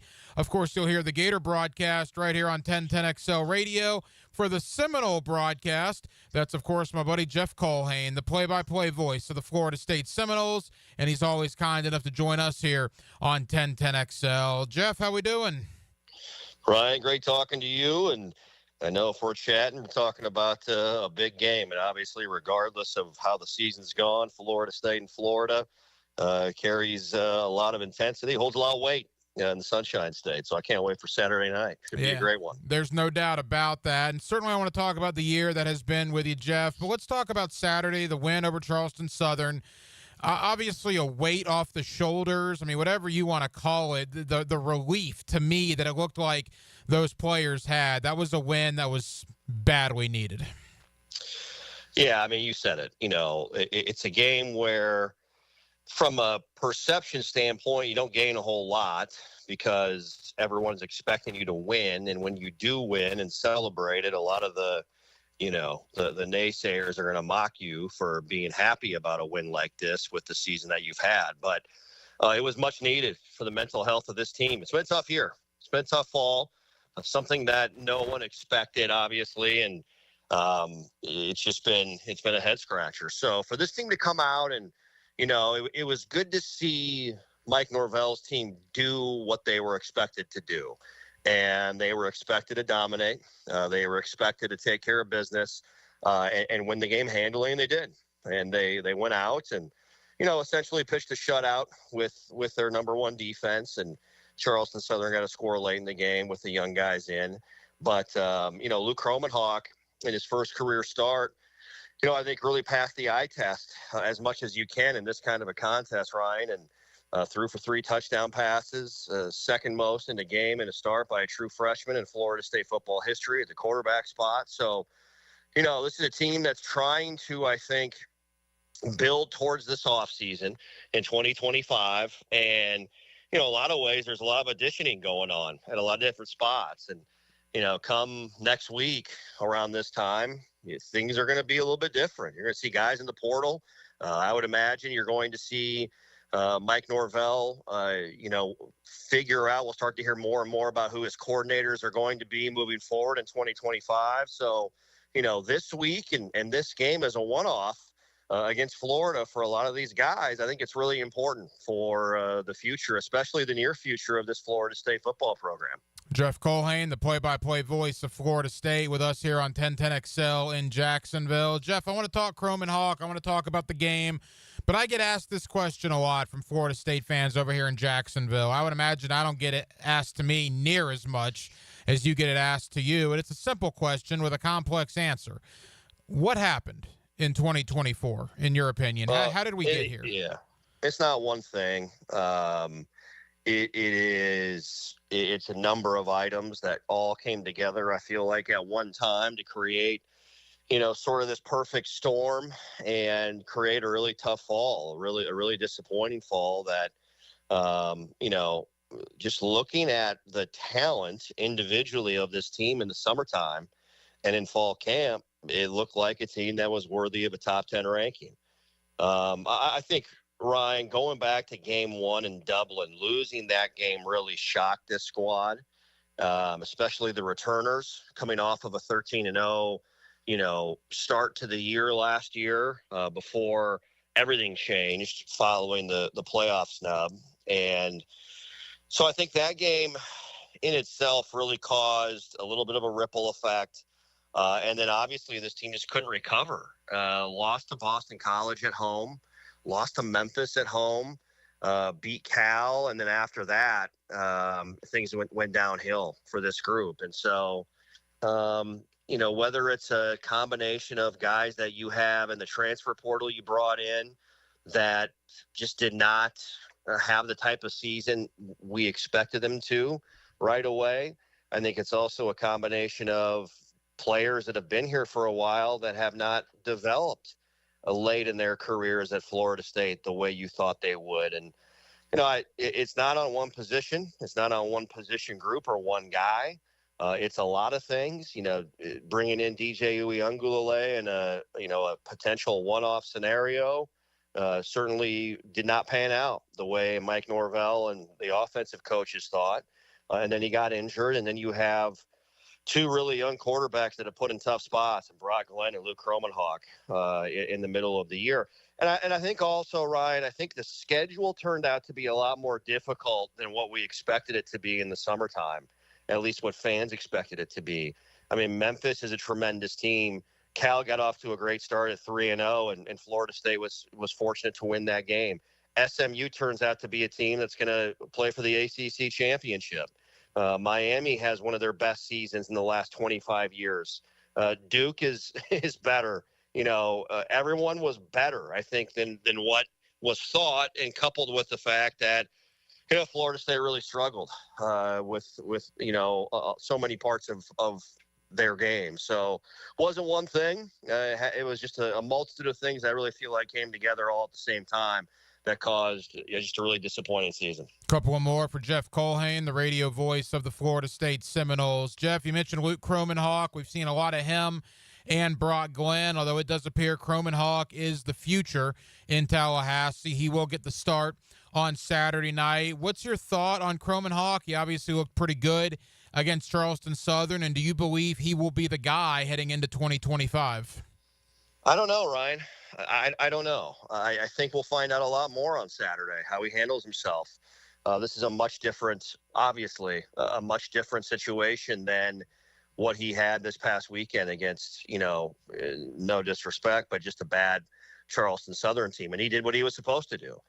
So now you're playing a Florida team that's playing its best football under Billy Napier in his 3 years in Gainesville. And defensively, they're doing some really good things and have caused problems for veteran QBs over the past couple of weeks. You know, and Garrett Nussmeier and Jackson Dart really made life difficult on two veteran guys in the SEC that are going to play and have a chance to play in the NFL. So we'll learn more, I think, on Saturday. I wouldn't be shocked to see both of them play in Kromenhoek and Brock Glenn. And so I don't necessarily know if the answer to your question is he is absolutely, the quarterback of the future for Florida State. I'm not sure. I don't know. There's a lot of questions that are going to be answered and asked and are being asked that we're looking to find out more about. And December is going to be a very fascinating month here in Tallahassee and for Florida State fans with the coaching staff. How's the roster going to change? Will Mike Norvell go out and get a transfer quarterback again that has, more than a year to have time in Florida State to grow and develop in the offense and the system? And so a lot of questions, but for this weekend, Kromenhoek's going to start, and we'll find out more about Luke as a very, very young player against the Florida defense that has been really, really good here over the last few games. Jeff, I got a lot of Florida buddies, and they're looking at this game on Saturday night, and I agree. It's a bad Florida State team, but there's something about rivalry games. There's something about Doak Campbell Stadium at night, and I'm telling people, anybody that'll listen to me, be careful if you're a Florida fan, if you think this thing's going to be easy, because I do not think it's going to be easy for the Gators. No, you can't think that way in this game. You really can't. And the thing that I've come to learn over the last few years with Florida State, Miami is truly to expect the unexpected, Ryan. I mean, 2 years ago when Florida came to town, they were, a 5-6 team with Anthony Richardson, but I think they had, if I'm remembering right, like 4 or 5 wide receivers out of that game. They had lost to Vanderbilt in Nashville 2 years ago, and Vandy wasn't any good.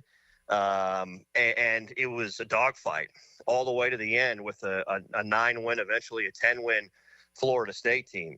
Last year Jordan Travis gets hurt, and similar type of deal. It's a Florida team fighting for a bowl game, and it goes all the way to the end. It's a tough game at Griffin Stadium. Same thing for the most part with Florida State and Miami over the past few years. In 2023, Miami was struggling after, getting off to a great start and came into Tallahassee, and it was a 7-point difference between the two teams. So, it's not going to be a blowout. It's not going to be a game where the Gators come in and just walk right through this thing, right? So I would expect a great football game. I would expect it to be one that goes all the way to the end because, as we've seen through the years in all sports, when these two get together, you just never know. Players rise up, make plays, and goofy things happen. That's what college athletics that's what makes it so interesting with all these types of contests. Final moments, Jeff Colhane, the radio voice of Florida State. And not to mention the fact, want to call it their Super Bowl, whatever verbiage you want to use, there is no tomorrow for Florida State football in 2024. As you said, this is a one-off. This is the last game of the year. So anything in that playbook that they haven't used, odds are they're going to use it Saturday night. I wouldn't be surprised to see a bunch of crazy stuff happen when it comes to maybe fake punts, this, that, or the other. There's no point keeping anything in. They're going to throw the kitchen sink at the Gators, I would expect. You might as well, right? I mean, why not? There's no reason to leave anything in the chamber. There's no reason to hold on to a play so it doesn't get put on film. Do what you got to do to win. And we've seen Mike Norvell do this throughout his tenure, and specifically this fall. We've seen some trick plays. We've seen some, end around flea flickers. We've seen the fake punt. We've seen the swinging gate on extra points. I mean, there's a lot of looks that Florida State is throwing out there this year. And conversely, I wouldn't be shocked to see Florida do some goofy things as well. They want to get on top early in this game and take the crowd out of it and take any sort of momentum that Florida State might be able to garner early.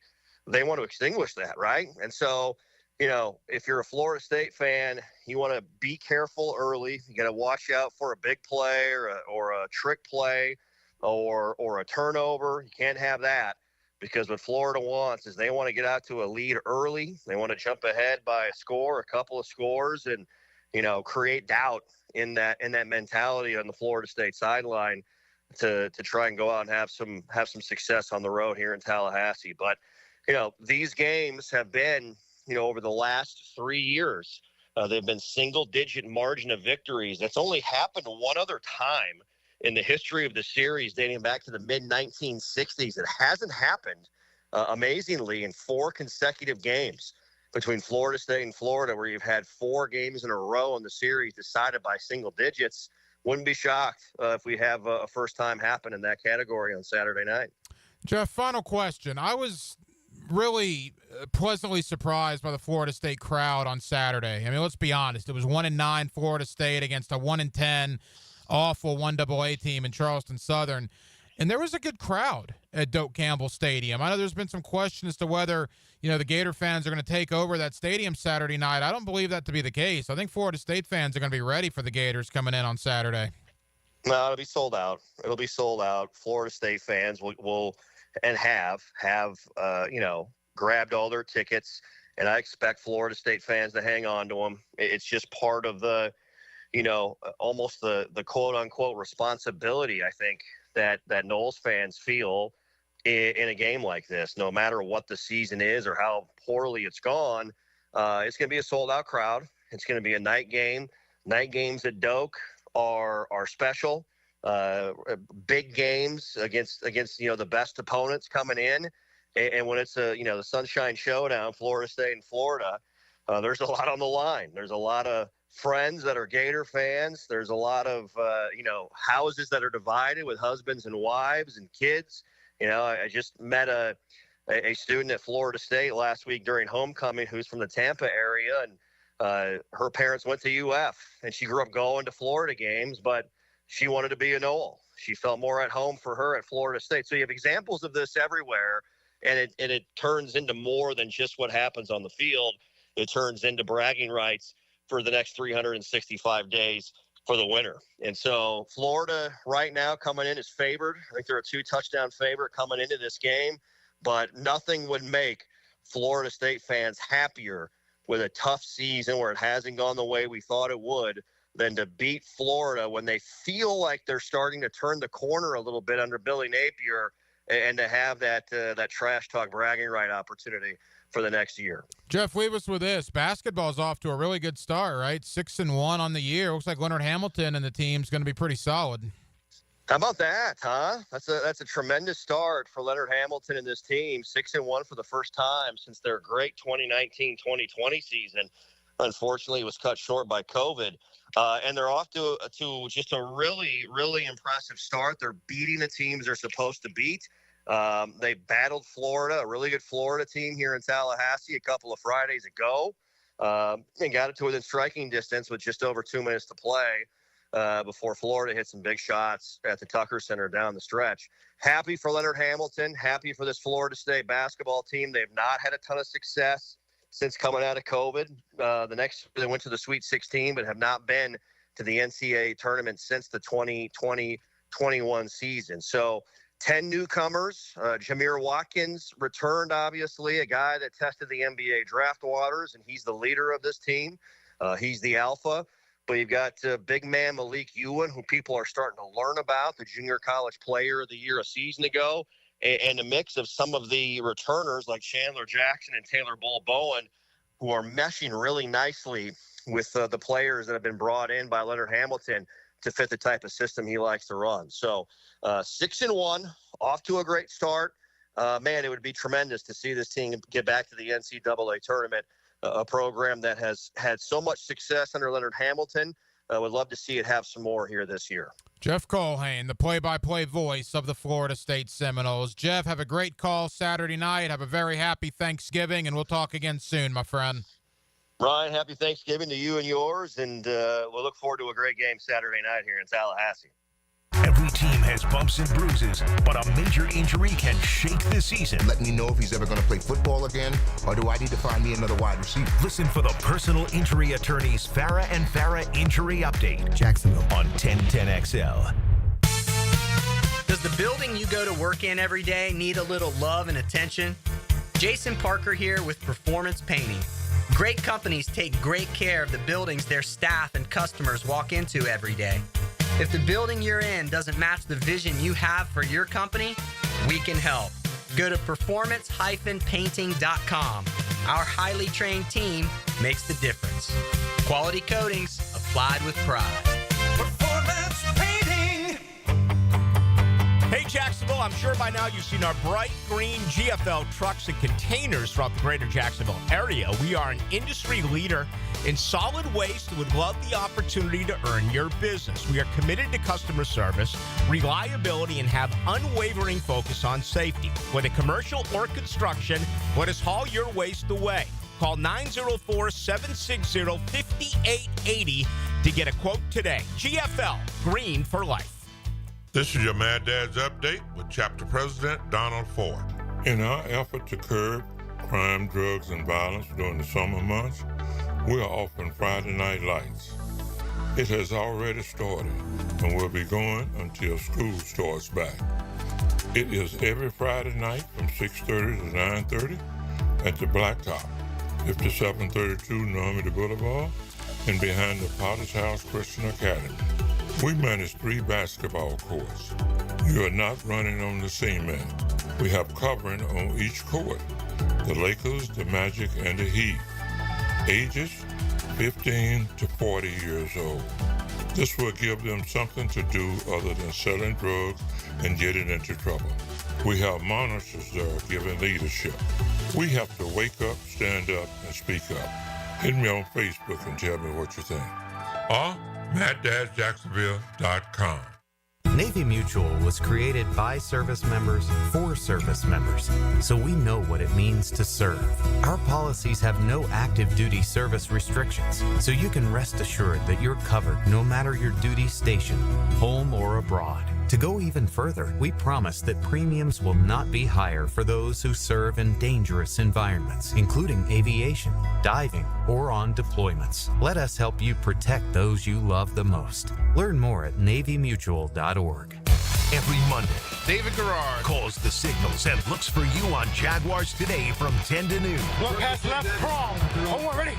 Brought to you by WaterboyJacks.com. Duval. On 1010XL. The inflation fighter is back and saving you thousands at Arlington Toyota Pre-Owned. Mia here, and right now at Arlington Toyota Pre-Owned, just $500 down and $288 per month gets you a pre-owned 2021 Toyota Corolla. Or you choose a pre-owned 2021 Camry, RAV4, or Tacoma for just $500 down and $388 per month. You also get no payments till January 2025. It's all at Arlington Toyota Pre-Owned. Shop in person, 10939 Atlantic Boulevard, or online at arlingtontoyota.com. Picking here for About 9 Associates, where you'll find Jacksonville's most esteemed eye doctors at each of their locations. After being selected for one of the most competitive ophthalmology fellowships in the world, Dr. Frank Bowden is frequently called upon for his expert opinion. He is currently one of the few cornea and external disease specialists in the area and the founder of About 9. Visit About 9 Associates today and experience the difference. About 9 Associates, keeping the First Coast focused. Are you embarrassed by your ugly, cracked concrete driveway?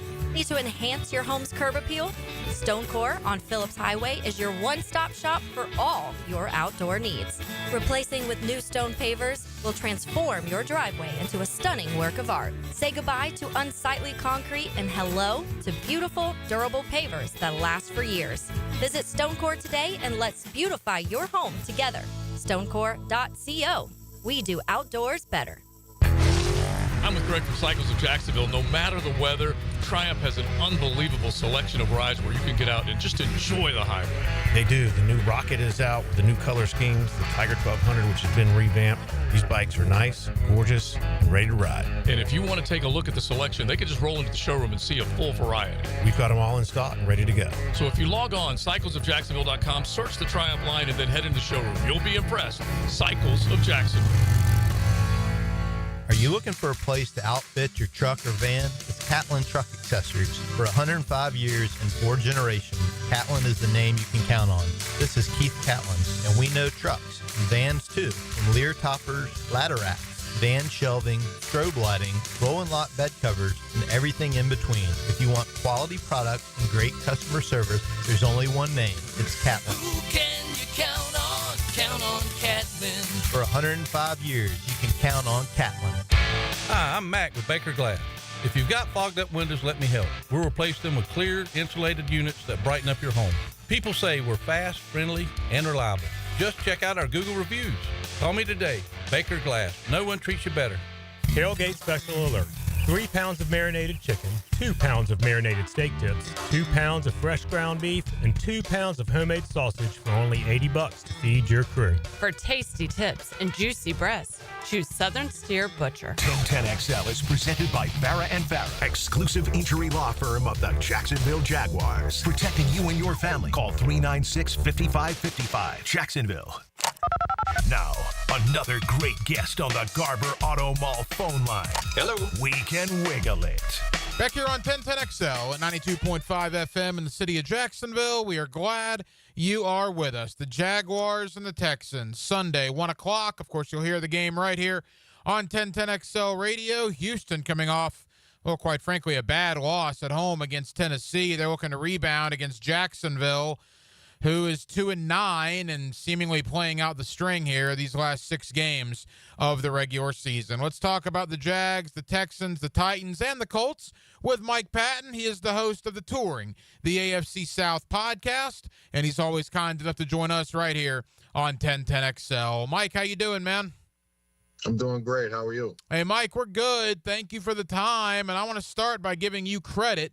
This offseason, you proclaimed here on 1010XL that you thought the Jaguars were going to be 4th in the AFC South. I couldn't believe it. I got a lot of feedback on that interview saying, what are you doing having that guy on? He doesn't know what he's talking about.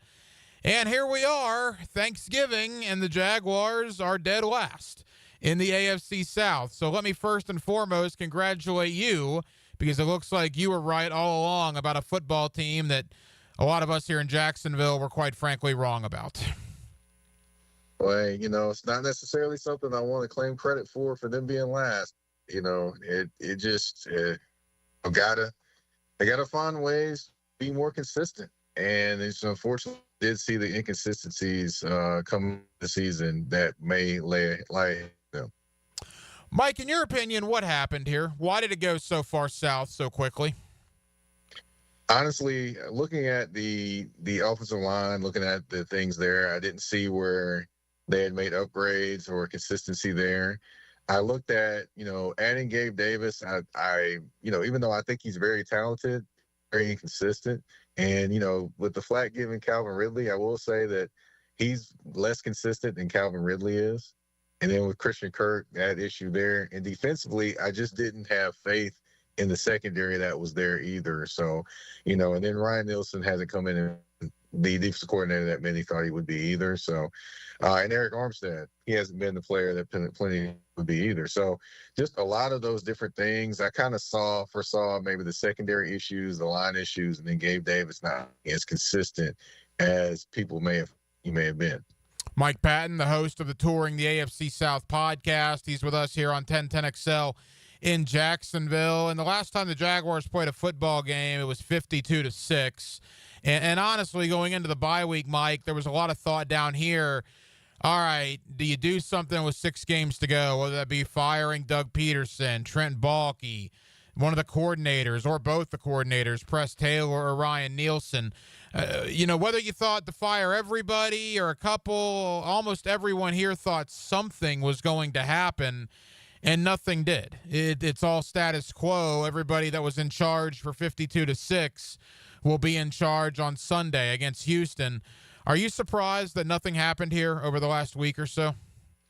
Honestly, I'm a little surprised. I thought somebody would be catching the pink slip, but it didn't happen. But I will say, soon before long, There will be some pink slips handed out, and it may be everybody, it may be some people, but it's going to be somebody catching that pink slip pretty soon.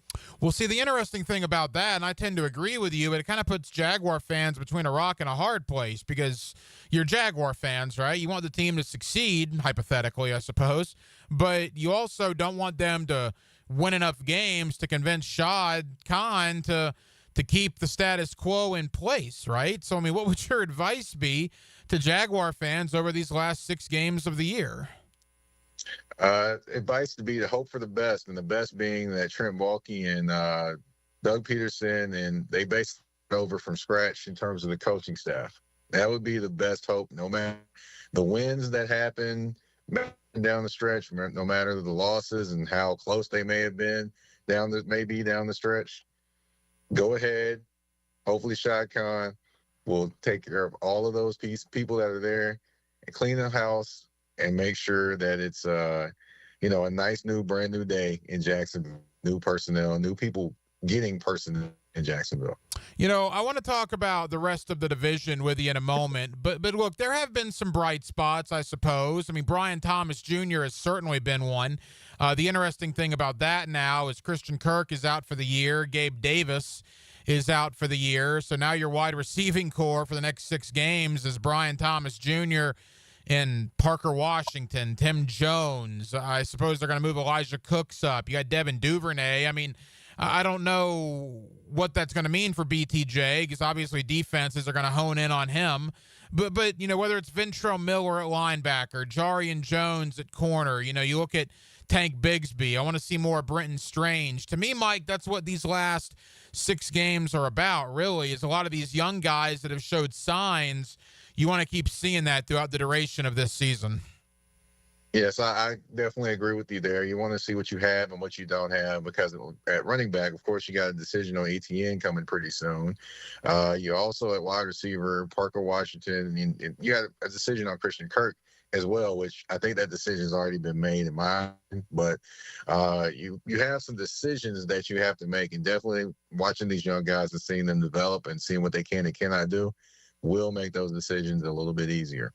Couple of more from Mike Patton, the host of the Touring the AFC South podcast. The Texans come in here on Sunday, and I imagine they're going to be a pretty upset Houston football team after what transpired last week. Tennessee goes in there and just beats them. I mean, it was shocking. It's the NFL. Any given Sunday, I get it, but man alive, what a bad loss for the Texans. Yeah, it was a bad loss, but I kind of had a little bit of hope for the Titans going into that game just because you saw the plays that were there against the Minnesota Vikings, and you saw things kind of starting to click a little bit more for Will Levis in that game. Just, if it wasn't for a couple penalties, that game's even closer with them, with the Titans a chance to win against the Vikings. So, that I saw those pieces. So I did see a little bit of hope coming in that game, that with the Houston having offensive line issues kind of coupled with that. And I definitely a bad loss, but, I did see a little bit of hope Titans going in that game. Mike, let's talk about these teams individually. Let's begin with Houston. They're going to win the division by default because the South is probably the worst division in football. I mean, it has been awful this year, but clearly they're a disappointment, right, from where they thought they would be. I don't know how much of a factor they're going to be in the AFC playoffs. Yeah, I definitely agree with you. Before the season, I see them being a team that would, potentially go to the Super Bowl. But as the season's gone on, you just see the holes in this team. You see where on the offensive line, they still cannot get things solved there. And C.J. Stroud is not as, he's not as careful with the football this year. He's making a lot of mistakes there. I think some of that is because of the pressure that's coming towards him. The only real bright spot that's been consistent all season is Joe Mixon, and he was bottled up on Sunday versus the Tennessee Titans. As far as, defensively, they're getting a big play. I mean, Stingley's there, and he's doing some things, but they're still giving up the big play no matter who is out. And that is a big-time disappointment, especially for D'Amico Ryans and that defense, all he's trying to put together. The Texans come in here on Sunday. I mean, look, I guess it's the Jaguars. You just gotta kick yourself. I mean, you think, well, all right, bye week, maybe the Texans will come in, you'll overlook the Jaguars a little bit, and then bam, Houston loses to Tennessee. I imagine that's going to be a pretty upset Texans bunch coming in here that probably won't let that happen 2 weeks in a row.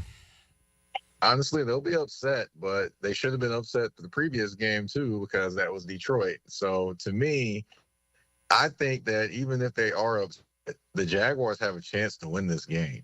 You also have to remember the offensive line is still not good for the Houston's, and the Jacksonville Jaguars have the best pass rushing duo, or one of the best pass rushing duos in the NFL as well. So, that could cause some problems for the Houston Texans. And then, of course, with C.J. Stroud not being as careful with the football this year, that could also provide some turnovers as well. So, I would say even though they're going to be angry, they're going to be upset, they're going to be fired up, there's still going to be a chance for the Jacksonville Jaguars to win this game. You're based in Nashville. Big win for the Titans. Obviously, they're still playing hard for Brian Callahan. Did they turn a corner against Houston? Not only the team, but Will Levis. Have they seen enough from him to say he's going to be the guy in 2025? I can't quite say they've seen enough from him to be the guy in 2025. However, I will say that it looks like he's turning a corner. The last 3 games, he's thrown 2 interceptions. One of those was trying to, of course, get the team back in the game against the Vikings. Just threw it deep for, hoping to make a play. But the other one, of course, the interception, the pick 6 by Jimmy Ward in the Houston Texans game. But he has actually been reading the defense as well, been hitting the big play with NWI, which is Nick Westbrook-Ikhine, and Calvin Ridley. And the team just looks more explosive offensively, kind of like what people thought they were going to be when they started the season. So, yeah, offensively, I think they're kind of starting to turn a corner and kind of get more of an understanding as Brian Callahan get an understanding of what his pieces can do. And defensively, they've been there all year defensively. And Denard Wilson, I would be surprised if he comes back as the defensive coordinator, because he's definitely going to be a head coaching candidate. Final moments, Mike Patton, the host of the Touring the AFC South podcast. Mike, finally, let's go to Indianapolis. I don't know, man. I mean, Anthony Richardson looks like a really good runner. Thrower, not so much. Yesterday on offense, that was bad, right, against Detroit. I mean, I'm not sure what positives you can take away from Anthony Richardson as far as a throwing quarterback. What's your thought on the Colts moving forward? Hey, the Colts need to stay the course. They need to stay the course, use the running game. Anthony Richardson's going to have his ups and downs, and he's playing against a defense that, of course, they gave up some plays against the Houston Texans, but they're definitely a defense that Aaron Glenn has them very, very fired up every single week. Play a lot of sticky defenses. So, it was kind of predictable that Anthony Richardson would not have the same game he had against the Jets, which they're being woefully terrible defensively this year. But, in the ups and downs that comes with it, and I believe Anthony Richardson, he still has the talent. Just it's a matter of getting the consistency there. Defensively, I didn't think they'd do anything with the Lions offense. And, of course, the good thing for them is, hey, they didn't allow them to score 30 points. That's the only solace I can think they can take from that. Or 52 in the case of the Jaguars. Yeah, so you got that going for him. Is Steichen in any trouble up there, or do you think he's fine? I think he would have been in trouble if he'd have kept starting Joe Flacco, because it just seemed like, just with the talk and the rhetoric around, that the players, Anthony Richardson back in there, and then it just seemed like some of them were on the same was on, and some of them weren't when they named Joe Flacco the starter and then said he was going to be the starter for the season. But I think Steichen's okay. Now, next season, that's when things get really, really interesting. And we'll obviously have you on probably another time or two this year. We'll certainly have you on during the offseason, but we're thinking about the offseason here in Jacksonville. They're thinking about it in Nashville. They'll soon be thinking about it in Indianapolis, because none of those teams are going to the playoffs. The only one that'll go is Houston, and that might be short-lived. Out of Jacksonville, Indy, and Tennessee, who do you think is going to have the most interesting offseason? Well, I think Jacksonville is going to have the most interesting offseason because, of course, there could be front office and coaching changes. There's going to be one or the other or both, or, all the above, whatever. They're all, all those things. Then plus you have to look at some personnel and thinking, hey, maybe we didn't make a change here, make a change there. So it's definitely going to be interesting. The other interesting thing is the Jacksonville Jaguars and, of course, the Titans are on track to have a top 5 pick. So that'll be another interesting thing to watch. And that's why I think Jacksonville has more of an interesting offseason ahead, because they'll have a top 5 pick plus all this change that's going to probably happen the offseason. Mike, tell the good folks here in Jacksonville about the podcast and where they can find it. For the AFC South podcast, we're going to talk to a Washington Commanders person this week as the Titans take on the Washington Commanders. But yeah, you can find Touring the AFC South on Spotify, Apple Podcasts, iHeartRadio, Amazon Music, and YouTube at the Mike Patton Network. And of course, you can find me on Twitter, the artist formerly known as Twitter, and Blue Sky at Mike Patton 82 as well. You can find me there. Definitely not one to shy away from any questions or conversations as well. Yeah, you'll mix it up on social media, and I certainly appreciate that about you, no question. Mike Patton, the host of the Touring the AFC South podcast. Mike, happy Thanksgiving to you and your family, and we'll talk again soon, my friend. Yes, sir. Happy Thanksgiving to you and yours as well. Now, the Cool Down with Donovan Air Electric and Plumbing, keeping Jack's cool since 1987. And thank you to Mike Patton, who is the host of the Touring the AFC South podcast, for joining us tonight here on Hacker After Dark, as we got an AFC South battle coming up on Sunday here at Everbank Stadium in Jacksonville. The Jaguars and the Texans, 1 o'clock. You'll hear the game right here on 1010XL Radio. The Texans, again, 7-5, probably not what they would have thought coming into the year, although they're still comfortably ahead in this division, but nevertheless an important game for Houston. And talking to Cecil Shorts last week, former Texan, look, their next 3 games after this are Miami, Kansas City, and Baltimore. So if you're Houston, you're probably looking at this game sort of as a must-win, right? I mean, they can win each of those next 3 games, but they can certainly lose each of those next 3 games. So the Texans probably looking at this one as a very important game. As far as Jacksonville, you're 2-9 coming off a bye. It'll be very, very interesting to see kind of mentally where they're at. Again, the last time they were on a football field, they got absolutely humiliated up there in Detroit. So we spent a lot of time on the Jaguars, obviously spent a lot of time on Florida and Florida State. Saturday night, Doak Campbell Stadium in Tallahassee. You'll hear that game as well right here on 1010XL. This should be a very exciting football weekend here in Northeast Florida. Well, that'll just about do it. It has been a very busy Wednesday night and a very busy week. Obviously a short week, a Thanksgiving week. We really appreciate you guys for hanging out with us here on 1010XL and on 92.5 FM. We have a ton of people to thank. Again, Mike Patton, the host of the Touring the AFC South podcast, for stopping by. Thank you to Jeff Colhane, the play-by-play voice of the Florida State Seminoles, for joining us, giving us the Seminole perspective on this matchup Saturday night between Florida and Florida State. We also got the Gator perspective from former All-American tight end at the University of Florida, Ben Troop. Ben is always kind enough to give us some time here on Hacker After Dark. And also back in hour number 1, my buddy Leon Searcy, former Pro Bowl offensive tackle of the Jacksonville Jaguars. You get him every day on Prime Time. You get him weekly here on Hacker After Dark as we broke down the Jaguars and the Houston Texans. Our final show of the week. Certainly hope you guys have an absolutely terrific Thanksgiving. Enjoy the food, enjoy the fellowship with family and friends. And I will be back with you on Sunday evening, 2 hours after the Jaguars and the Texans go final for the 5th quarter. The head coach, Dave Campo, the Pro Bowler, Leon Searcy, and myself will break down the Jaguars and the Texans, again, 2 hours after that game goes final on Sunday evening, right here on 1010XL and on 92.5 FM. Dylan Denmark was your producer tonight. Dylan, great job as always. I'm the hacker, Ryan Green.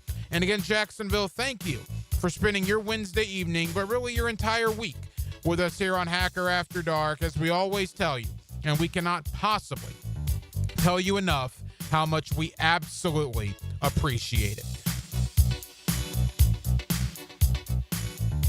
It's the play that turned hope into victory. Plenty of time goes down.